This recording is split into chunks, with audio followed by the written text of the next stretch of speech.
Hello, welcome back to my channel. আপনারা আশা করি সবাই ভালো আছেন, আমিও ভালো আছি। আজকে আলোচনা করব ওভার হাইপ ওয়ালা যে কয়েনটা আছে, পাই কয়েন, সেই কয়েনটা নিয়ে আলোচনা করব। এবং এই মুহূর্তে যদি পাই কয়েন দেখি, সেক্ষেত্রে পাই কয়েন কিন্তু $1.52 ট্রেড করতেছে। এবং কিছুদিন আগেও অনেকটা নিচের দিকে ছিল, বাট আস্তে আস্তে উপরের দিকে উঠছে। এবং 2 দিন আগেও কিন্তু এই পাই কয়েন অলমোস্ট $2 হিট করছিল। সেখান থেকে 3 দিনের মধ্যে কিন্তু এটা 31% দাম করছে। সো আমরা যেটা চিন্তা করি যে পাই কয়েন $10 যাবে, $100 যাবে। আবার অনেকে চিন্তা করি $100 one Pi coin equal to one bitcoin. আসলে এটা কতটুকু সত্য এবং এটা আদতেও হবে কিনা, বা যদি হয় তাহলে কি কি সত্য মেনে চলতে হবে, এই পুরো বিস্তারিত আলোচনা করব।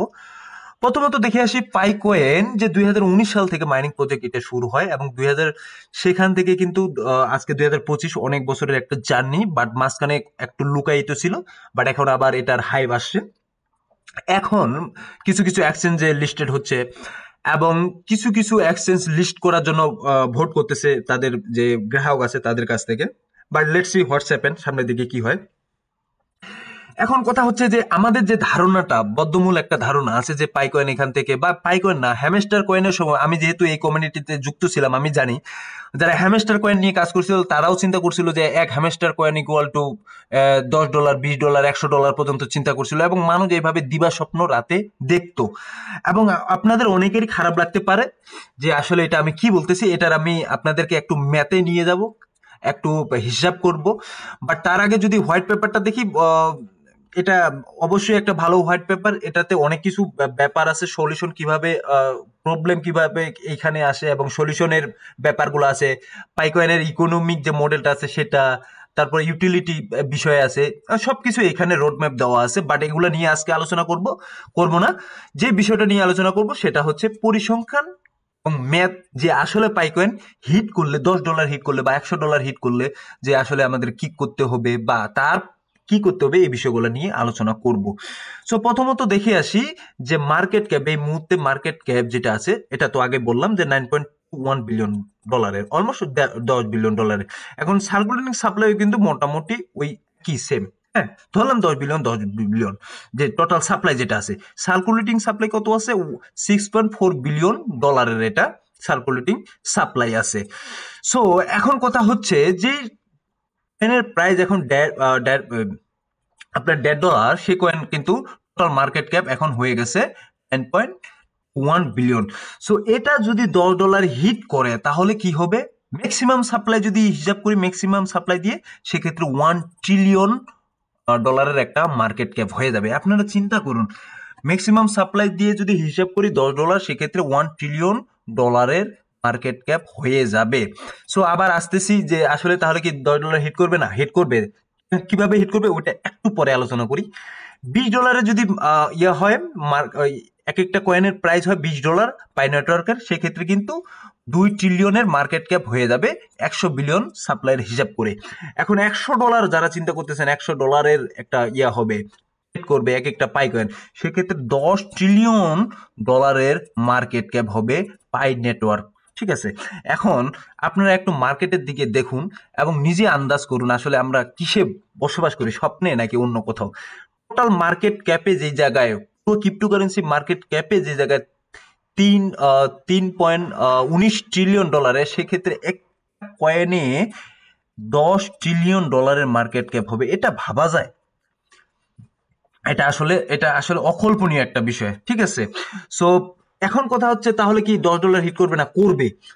কিভাবে করবে দেখুন, এইখানে টোটাল সাপ্লাই যদি আছে 10 বিলিয়ন, ধরলাম, এটা আমি 10 বিলিয়ন ধরলাম, বেশি না, 10 বিলিয়নই একটা সাপ্লাই ধরলাম, 10 বিলিয়ন। সো এই 10 বিলিয়ন যদি আপনার মনে করেন আর কোনো সার্কুলেটিং সাপ্লাই এই জায়গায় না হয়, এই জায়গাটাতে যদি সার্কুলেটিং আর না হয়, শুধুমাত্র 10 বিলিয়ন থাকলো, এটা টোটালটা 100 বিলিয়ন, এটা লক থাকলো 90 বিলিয়ন, 10 বিলিয়ন সার্কুলেটিং সাপ্লাই, $10 করে উঠছে, তাহলে মার্কেট ক্যাপ কত হচ্ছে? তাহলে মার্কেট ক্যাপ হচ্ছে $100 বিলিয়ন মার্কেট ক্যাপ। এখন কথা হচ্ছে যে অনেক কয়েনের কিন্তু 100 বিলিয়ন মার্কেট ক্যাপ আছে। যেমন আমি ধরি, যেমন এখানে সোলানা কিন্তু এখনো 100 বিলিয়ন মার্কেট ক্যাপ এখনো আসে নাই, বা আসছিল, এখন মার্কেটে কিছুটা তার প্রাইসটা কমে যাওয়ার ক্ষেত্রে কিন্তু এখানে এখন 83 বিলিয়নের মার্কেট ক্যাপ আছে। সো এখন 100 বিলিয়নের মার্কেট ক্যাপ হতে গেলে তো আমরা এখন চিন্তা করতে পারি যে 100 বিলিয়নের মার্কেট ক্যাপ হবে, বাট সোলানার প্রাইস এখানে 100 বিলিয়নের কম, তারপর এখানে সোলানার প্রাইস 170, আমাদের পাই নেটওয়ার্ক 100 বিলিয়নের মার্কেট ক্যাপ হলো, তারপর প্রাইস কেন $10? এরকম কিন্তু প্রশ্ন আসতে পারে, অনেকেই এটা মনে করেন। এটার বিষয়টা আমি বলি, দেখুন যে কয়েনের যত বেশি সাপ্লাই থাকে সেই কয়েন এর মার্কেট ক্যাপ যত উপরেই উঠুক না কেন তার প্রাইসটা কিন্তু নিচেই থাকে, কারণ তার সাপ্লাইটা বেশি। এখন যদি এটার সাথে আমি সোলানার হিসাব করলাম, ইথিরিয়াম বা বিটকয়েন তো পরের হিসাব, আমি সোলানার সাথেই হিসাব করলাম। এখন এখানে দেখুন সোলানার মার্কেট ক্যাপ যদি আমি দেখি, সোলানার মার্কেট ক্যাপ যেটা দেখালাম এটা, এখন এটা যদি সাপ্লাইটা আমি দেখি, সোলানার সাপ্লাই হচ্ছে, আচ্ছা 1 মিনিট, আমি সোলানার সাপ্লাই এতে যাই।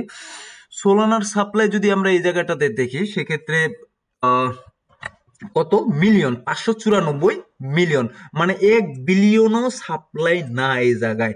যে জায়গায় আপনাদের যদি পাই নেটওয়ার্ক সেটা হচ্ছে 10 বিলিয়ন সাপ্লাই, মানে 1 বিলিয়ন যে জায়গায় সাপ্লাই না, ধরলাম 1 বিলিয়ন সাপ্লাই, সেক্ষেত্রে আপনার কয়েনের সাপ্লাই হচ্ছে 10 গুণ। ঠিক আছে, যদি আমি টোটাল ম্যাক্সিমাম সাপ্লাইটা এই জায়গায় আমি বের করি, সেক্ষেত্রে সোলানার চাইতে ইয়ের সাপ্লাইটা বা আপনার পাই নেটওয়ার্কের সাপ্লাইটা হচ্ছে 100-150 গুণ বেশি। আপনি চিন্তা করুন, 100-150 গুণ বেশি সাপ্লাই, মানে মার্কেটে সাপ্লাই হচ্ছে টোকেন গুলা। এটা আসলেই খুব একটা ভালো যে জিনিস মার্কেটের জন্য বা প্রাইসটা উপরে যাওয়ার জন্য, এমনটা কিন্তু না। আমি এর আগেও বললাম যে যেই কয়েনের যত বেশি সাপ্লাই সেই কয়েনের মার্কেট ক্যাপ উঠতে তত বেশি আপনার মনে করেন যে সময় লাগে, এবং সেই কয়েনের প্রাইসটা তত কম থাকে। ঠিক আছে, এখন কথা হচ্ছে এই কয়েনটা আমরা কি হোল্ড করব নাকি সেল করব, এটা একটা প্রশ্ন, যে আসলে হোল্ড করব নাকি সেল করব। আচ্ছা, এর আগে বলিনি যে $10 কিভাবে উঠবে, সেটা তো আমি বলে দিলাম। এখন কথা হচ্ছে যে সেল করব না হোল্ড করব। দেখুন এই জায়গাটাতে খুব একটা মুভমেন্ট, এই যে মুভমেন্টটা এই মুহূর্তে চলতেছে, যেটা ইয়েটা পাই নেটওয়ার্কের, সেই মুভমেন্টটা হচ্ছে এখন কিন্তু মার্কেটে সেলিং প্রেসারটাও আছে, এমন না যে সেলিং প্রেসারটা নাই। সো মার্কেটে যারা এতদিন ধরে মাইনিং করছে তারা কিন্তু এই জায়গাটাতে সেল করতেছে, এটা স্বাভাবিক ব্যাপার, সেল করতেছে। এখন আপনারা যদি এই জায়গাগুলোতে বাইং করতে যান, আমার মনে হয় না যে খুব একটা বেশি ভালো হবে। এর আগেও আপনারা দেখছেন যে কিছু কিছু কয়েনগুলোতে যখন মার্কেট উপরের দিকে উঠতেছে তখন বাইং করতে যাওয়ার ফলে আপনাদের কিন্তু ওই যে আপনারা যে জায়গাগুলোতে বাইং করতেছেন ওই জায়গাগুলোতে যারা টোকেন হোল্ড করে আছে তারা কিন্তু সেল করে বের হয়ে যাচ্ছে, এবং টোকেনের প্রাইসটা এমন নিচের দিকে চলে আসে, তারপরে আপনাদের পোর্টফোলিও মনে করেন যে $10 বা 40%, 50% বা 60% দাম থাকে। হ্যাঁ, তো এক্ষেত্রে আমি এই মুহূর্তে বলবো যে না, বাইং করার আমি মনে করি না যে এই মুহূর্তে বাইং করা উচিত। বাট যদি বাইংও করেন সেক্ষেত্রে আপনাদেরকে একটু স্ক্যাল্পিং আকারে বাইং খেলতে হবে, উইথাউট আসলে এই মুহূর্তে যে বিষয়টা আমি পায়ে দেখতেছি, সেক্ষেত্রে কিন্তু আমার মনে হয় না যে লং টার্ম হোল্ডিং এর জন্য এই মুহূর্তে বাইং করাটা পসিবিলিটি বা ঠিক হবে। আমার মনে হয় যে এটা ঠিক হবে না। সো এই গেল পাই নেটওয়ার্কের ছোট্ট একটা কাহিনী আমার ভাষ্য মতে। এখন আপনারা চিন্তা করে আপনারা অবশ্যই ইনভেস্ট করবেন। এখন আসি বিটকয়েনের দিকে একটু যদি নজর দিই, বিটকয়েনের দিকে একটু লক্ষ্য করি, সেক্ষেত্রে 5 তারিখ থেকে যদি দেখি, এই মাসের 5 তারিখ থেকে 5 তারিখ থেকে বা 6 তারিখ থেকে এবং আজকে 23 তারিখ পর্যন্ত, মানে এখানে 18-20 দিন মোটামুটি মার্কেট সাইড হয়ে যায়, মানে মার্কেটে কোনো ভলিউম জেনারেট হচ্ছে না। এটা হচ্ছে আপনার ইয়ার ক্ষেত্রে, বিটকয়েনের ক্ষেত্রে। হ্যাঁ, সো যেহেতু বিটকয়েনের ক্ষেত্রে ভলিউম জেনারেট হচ্ছে না এবং মার্কেট সাইডওয়েজে চলতেছে, সেক্ষেত্রে আমি বলবো যে এর আগেও বলছিলাম যে এখানে ফিউচার ট্রেড অবশ্যই করা যাবে না যতক্ষণ পর্যন্ত এই জায়গায় ভলিউম জেনারেট না হয়ে উপরের দিকে মার্কেট যাচ্ছে। বাট এখানে 20 দিন বা 25 দিন মার্কেট একই লাইনে ট্রেড করতেছে, তার মানে অবশ্যই ওভারঅল যে ক্রিপ্টো মার্কেটের সিনারিও সেটা কিন্তু সাইডওয়েজ। ঠিক আছে, এটা আমাদেরকে মাথায় রাখতে হবে। এবং বিটিসির যদি ডমিনেন্স দেখি, সেক্ষেত্রে বিটিসির ডমিনেন্সও দেখতেছি মোটামুটি, বিটিসির ডমিনেন্স এই জায়গাও খুব একটা যে খুব একটা খারাপ সেটা না, বিটিসি ডমিনেন্সও কিন্তু 60%-এর উপরে আছে, যেটা আমাদের অর্স কয়েন হোল্ডারদের জন্য একটু খারাপ। বিটিসি ডমিনেন্স যদি এখান থেকে নিচের দিকে না আসে, 57, 58 বা 55 এদিকে না আসে, সেক্ষেত্রে আমরা কিন্তু অর্স কয়েনে একটা ভালো মুভমেন্ট দেখতে পাবো না। সো বিটিসি ডমিনেন্সটাও কিন্তু খুব একটা কার্যকরী ভূমিকা পালন করে আমাদের অর্স কয়েনের জন্য। এবং টোটাল থ্রি যদি দেখি, এক্ষেত্রে টোটাল থ্রিও কিন্তু ওই যে সাইডওয়েজ, মোটামুটি একটা সাইডওয়েজে চলতেছে। $900 বিলিয়ন বা 890 বা 700 বা 800, হ্যাঁ, এর মধ্যে কিন্তু মার্কেট ক্যাপ আছে টোটাল 3 বা অল যে কয়েনগুলো আছে।